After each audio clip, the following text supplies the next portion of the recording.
Ketika kezoliman dibiarkan dan amanah dikhianati oleh para jolim di kursi kekuasaan, maka seorang awam pun bisa berubah menjadi mujahid, bukan dengan pedang, tapi dengan tekad. Inilah kisah tentang The Amatir, ketika cinta dan kehilangan melahirkan keberanian melawan togut zaman modern. Tapi sebelum dimulai, kita berdoa dulu.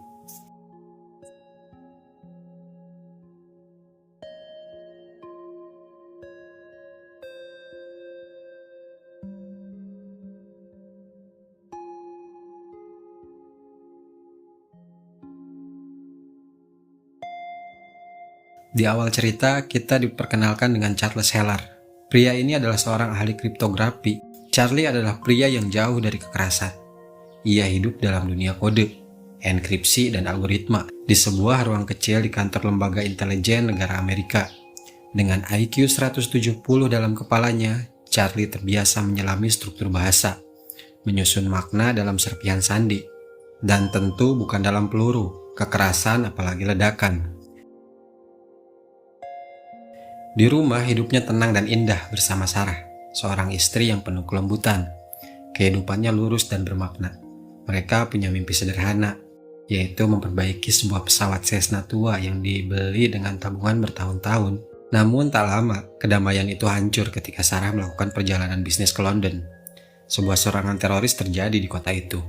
Pagi itu, Charlie berangkat ke kantor seperti biasa, dan secara mengejutkan, dia mendapat kabar dari atasan bahwa Sarah telah menjadi korban dalam insiden serangan di London. Charlie, I need you to come with me to the director's office. Director. At the Christopher Street Hotel. I'm very sorry, Mr. Heller. Here in London, hotel earlier today. 4 assailants, including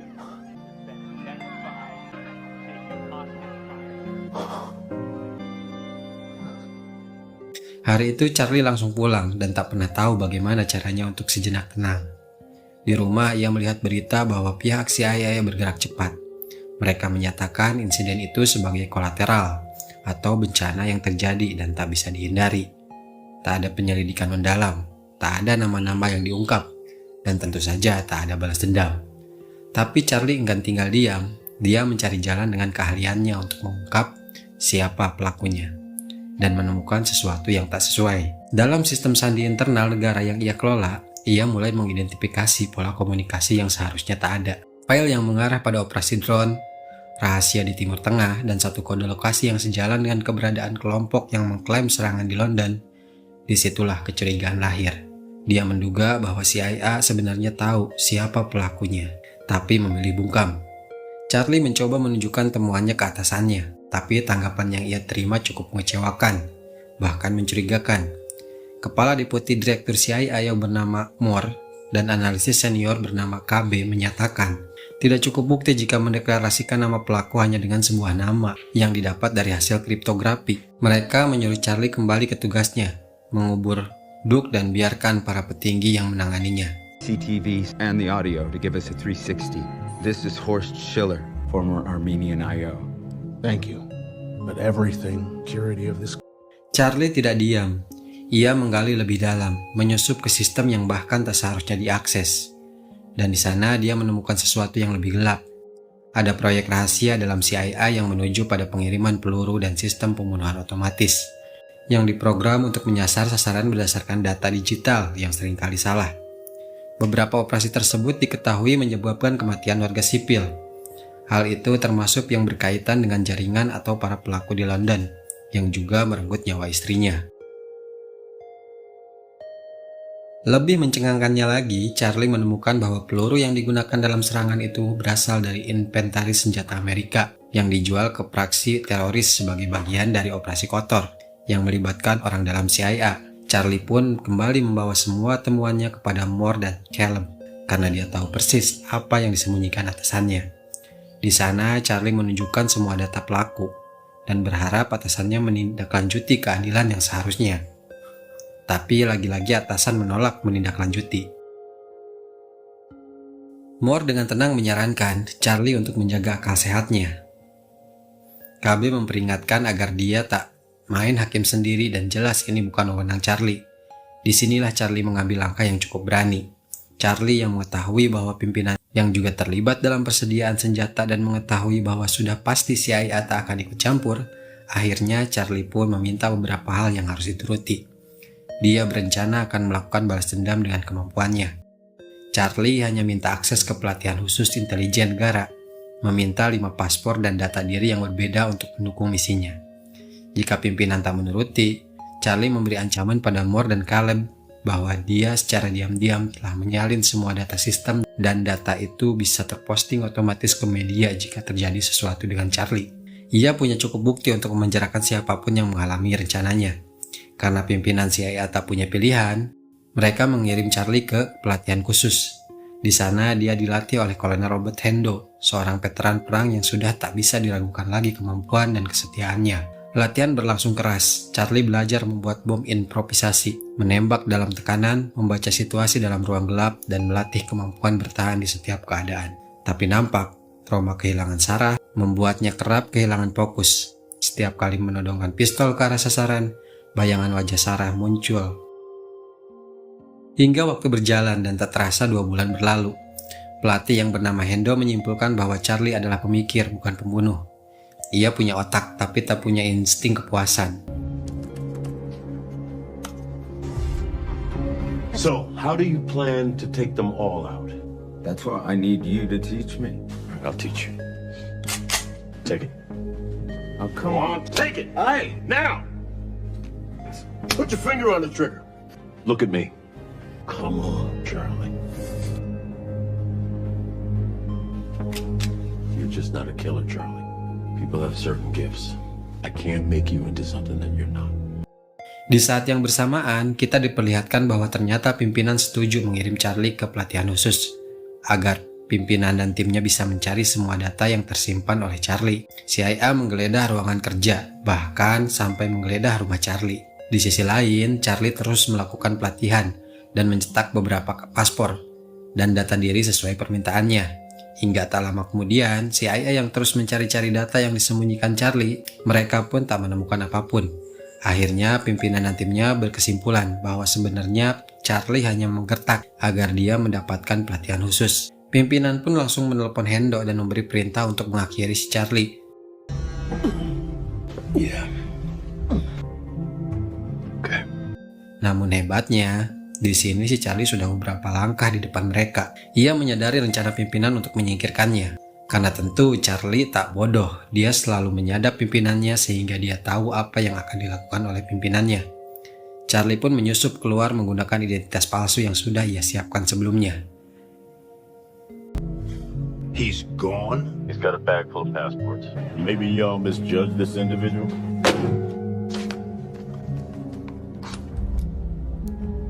Mr. Heller. Bugging a CIA officer is treason. Langkah balas dendam dimulai dari dalam apartemen kecil di Brooklyn. Charlie sengaja datang ke sana karena dia telah mempelajari semua data terkait orang yang terlibat dalam kasus di London. Ia mulai merakit peta digital, menyusun titik-titik kontak, dan menautkan ponsel seorang wanita ke dalam laptopnya. Wanita itu bernama Marwan, seorang mantan agen yang kini menjadi penghubung senjata di Eropa Timur sekaligus tokoh bayangan dalam transaksi senjata yang bocor. Setelah mendapatkan lokasi di laptopnya, Charlie pun terus mengikuti dan mengamati setiap pergerakan Marwan. Charlie mencoba menyusup ke apartemennya, tapi dia tak mendapat petunjuk apapun yang bisa mengarah di mana lokasi penembak yang telah menghabisi istrinya. Akhirnya, kini tiba di suatu hari di mana Marwan sedang menjalani tes kesehatan di rumah sakit. Sebuah tes yang dimasukkan ruangan kedap berlapis kaca. Tiba-tiba saat proses pengetesan, komputer yang sedang dioperasikan dokter mati. Dokter pun langsung mengeceknya keluar. Dan di saat itulah, Charlie masuk ke sana dan menyamar sebagai dokter. Di sana dia memaksa Marwan agar memberitahu di mana lokasi si pembunuh dengan memberikan penyiksaan.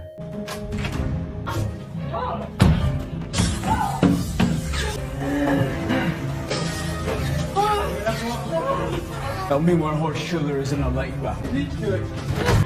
Open the door. I'm sorry, not until you tell me.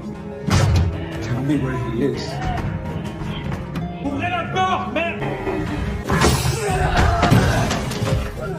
Tapi balik lagi sebelum pergi, Charlie yang orangnya gak tegaan malah melepas Marwan dari ruangan kaca. Sedikit perkelahian pun terjadi pada saat Charlie mengejar. Tiba-tiba si Marwan ketabrak mobil. Di sana si Charlie menghampirinya dengan tenang dan mengambil ponselnya. Setelah itu dia langsung berpindah tempat mengamankan dirinya. Charlie pergi ke Praha, kota yang ia ketahui sebagai rantai pengiriman senjata terakhir kali terlacak dari HP si Marwan. Baru saja di lokasi baru, Charlie dipertemukan dengan Hondo yang telah mendapatkan perintah dari CIA untuk membuntutinya. Di dalam diskotik, mereka bertemu dan si Hondo mengatakan bahwa dia menemukan Charlie dari GPS HP yang ia curi dari si Marwan. Tapi Charlie gak bodoh. Dia sudah menyiapkan beberapa peledak kecil di dalam kamar mandi untuk mengalihkan perhatian dan kabur. Here. Do you ever account for the things?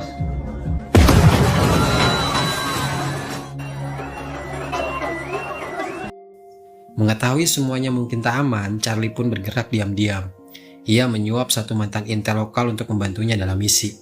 Intel yang akan membantunya adalah seorang wanita yang ternyata mantan suami dari seorang agen CIA yang dikhianati dan dibiarkan mati dalam penugasan. Wanita itu bernama Kualin.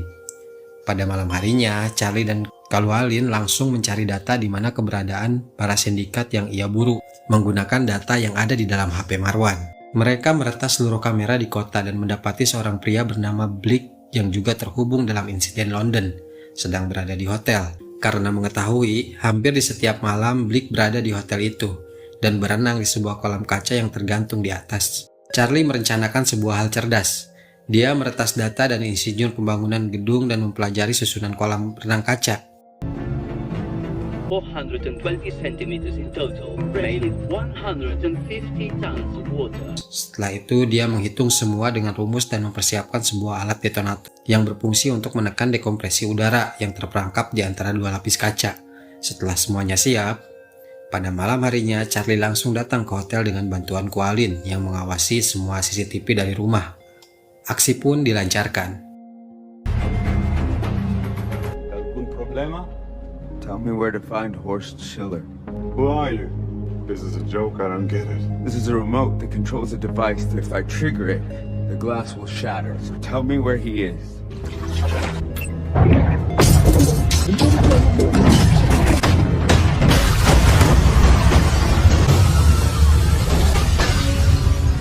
You should get out of there. Setelah itu ternyata ada si Hondo yang diam-diam juga mengikuti Charlie. Tapi dengan bantuan Kualin yang mengakses CCTV, Charlie pun bisa dengan mudah pergi dari sana menghindari si Hondo. Tapi nggak sesimpel itu. Charlie pintar dan tentu CIA juga pintar. CIA berhasil menemukan lokasi persembunyian Charlie dan Kualin dan tak lama langsung menyergapnya pada malam hari. Karena mereka sempat melihat dari CCTV, mereka berdua pun kabur lewat pintu belakang dan menaiki sebuah mobil. Tapi dalam kejar-kejaran yang terjadi, nampak si Kualin yang ternyata tertembak.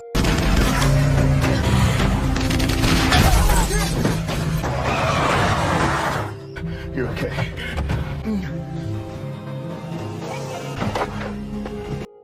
Charlie pun langsung mengambil kemudi, meskipun kehilangan nyawa Kualin. Setelah itu semua, Charlie terlihat sedikit berduka dan kembali dalam misi. Karena kehilangan beberapa petunjuk, kini dia kembali membuka laptopnya dan mengakses data jual beli senjata yang dilakukan pimpinan. Dia cerdik, dia membuat transaksi palsu di sebuah gedung dengan kelompok jaringan yang membunuh istrinya. Saat transaksi terjadi dan kelompok itu membuka kotak peti senjata, ternyata isinya bukan senjata, melainkan sebuah bom yang telah dirancang dengan sistem apabila peti tertutup setelah dibuka, maka otomatis bom akan meledak. Supposed to be dead. Who the hell are you? Photograph. Do you see it? You recognize her? London, maybe? Took her life. Wasn't me. Okay? Where is it, Schiller? Where is it? You beard sea, right? He stays on this boat. Port on the Baltic, Primorsk. That's all I have. We'll see. Di situ Charlie mendapatkan petunjuk bahwa ternyata Schiller bersembunyi di sebuah kapal di tepi pantai. Setelah mendapat petunjuk, nampak Charlie yang tetap pergi tanpa mematikan sistem bom yang ia rakit. Kini Charlie pun berpindah tempat untuk mendekat pada lokasi yang membunuh istrinya di sebuah pelabuhan. Ia mulai mencari-cari informasi yang ia butuhkan, mencoba berpikir dari sudut mana dia bisa mendapatkan petunjuk. Berjam-jam dia mengamati dengan jeli siapa orang di sana yang cukup mencurigakan dan akan menjadi jalan menuju si Sailor. Dia memfoto seorang yang berdiri di sebuah kapal kecil di rumahnya. Dia mempelajari foto itu dan mencari detail kapal dari plat nomor yang ada di foto sebelumnya. Tak hanya itu, nampak Charlie melakukan sebuah pemrograman melalui akses CIA yang sampai sekarang masih bisa diakses.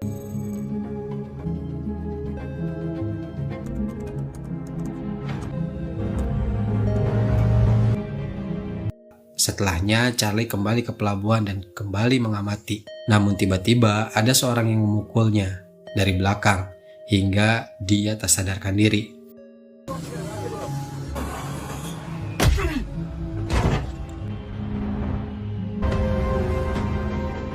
Charlie pun langsung dibawa dengan sebuah kapal kecil menuju kapal besar, di mana di sana adalah tempat Sher berada.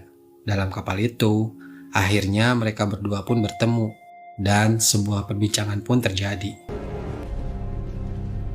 Who's coming after me? I'm coming after you.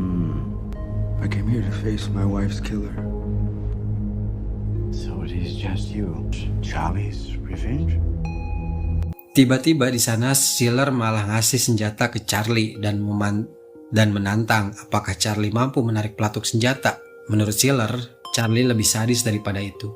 Sejauh ini Charlie selalu membunuh target-targetnya dengan kecerdasan dan cukup menyiksa. After Men 16 stories, your elaborate murders from a distance, because it's hard to take a life, but doesn't mean you're weak.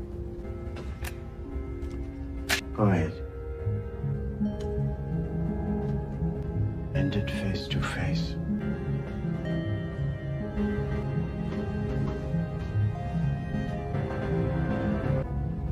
There it is.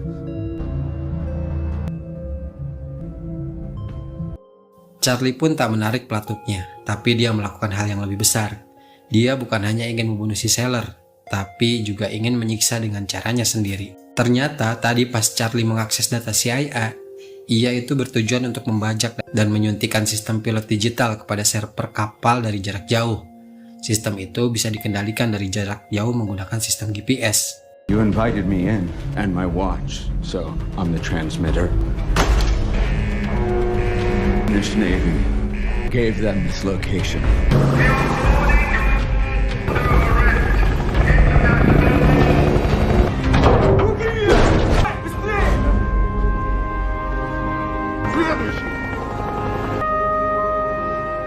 Tapi siapakah yang mengendalikan semua itu? Disinilah semuanya terjawab. Di saat bersamaan di mana Sailor akan segera ditangkap, di sisi lain pimpinan pusat CIA juga memberitahukan bahwa dia bersama Charlie berhasil mengumpulkan semua data yang membuktikan salah satu petinggi di CIA telah melakukan bisnis gelap pemasukan senjata. Karena hal itu, salah satu pimpinan itu akan segera ditangkap. Dari sini kita mengetahui bahwa ternyata pimpinan petinggilah yang mengoperasikan pembajakan kapal Sailor. Kesepakatannya adalah Charlie mau bekerja sama dengan pimpinan tertinggi karena Charlie meminta satu hal.